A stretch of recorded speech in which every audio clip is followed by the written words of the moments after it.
Assalamualaikum warahmatullahi wabarakatuh. Jumpa lagi dengan kami dari PD Baca Saham.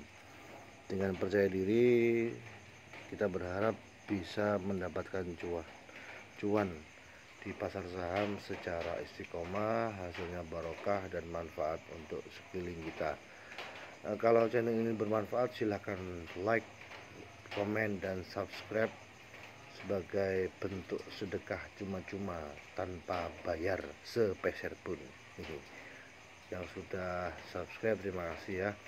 Ayo kita belajar bersama.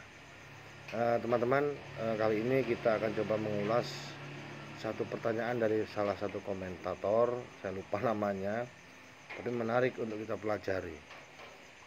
Sedikit banyak saya juga baru tahu ternyata ada yang namanya value trap. Ini jadi ilmu baru.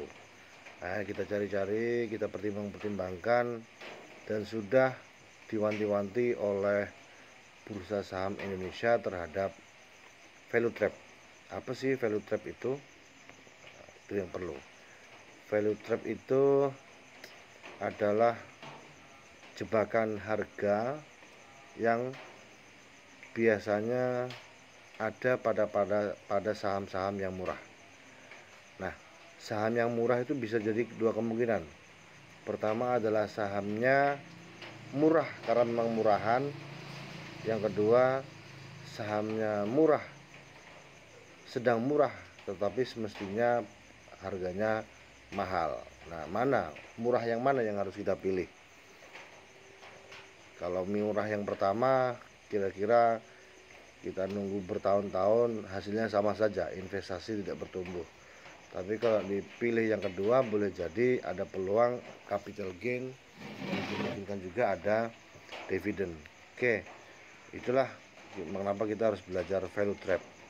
Untuk mengidentifikasi nilai atau harga yang sebagai sebuah jebakan, pertama langsung saja kita harus segera memperhatikan yang namanya valuasi. Apabila emiten itu valuasinya rendah terus lama, itu bisa menjadi satu ciri-ciri awal bahwa saham ini adalah atau sedang ada jebakan harga, murah harganya, dan rasio PBV-nya, PER-nya juga rendah, tapi valuasinya rendahnya terlalu lama. Nah, itu patut kita curigai sebagai value trap terutama. Yang kedua adalah biasanya terjadi atau ada pada saham-saham yang sifatnya siklikal.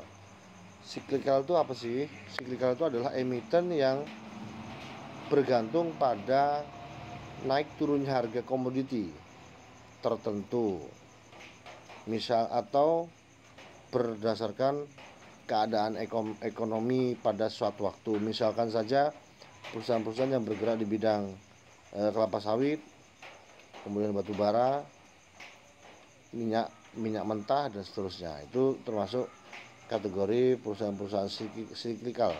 Kalau harga barangnya naik, jelas mereka akan mendapatkan cuan yang berlipat. Tapi kalau pas harganya turun, mereka ini bisa terjun bebas. Itu salah satunya. Karena sering terjadi ada value trap di saham-saham seperti itu. Yang ketiga, boleh jadi cash flow-nya tidak sesuai dengan laba. Nah, ini harus kita cermati rasio keuangan yang ada.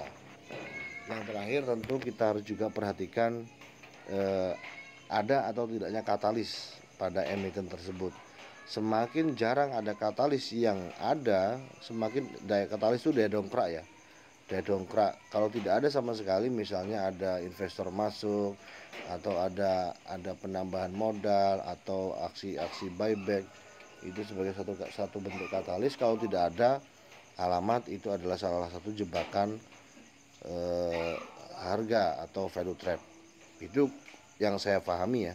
Sehingga untuk memilih saham-saham yang under value, kita juga harus terus mengasah diri, belajar tentang rasio keuangan secara keseluruhan, mulai dari ROE, net profit, cash flow, apalagi itu, EBITDA, ada DER dan seterusnya. Kita pelajari pelan-pelan pada saatnya akan paham lebih baik. Nah, ada sih sebenarnya trik yang agar tidak terhindar dari value trap, tentu adalah para pemain scalping ya.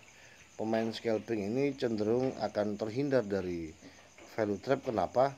Karena mereka memutuskan dengan sangat cepat. Siji, nomor loro, nomor keduanya biasanya mereka akan memilih kondisi atau kondisi perdagangan berdasarkan bid offer.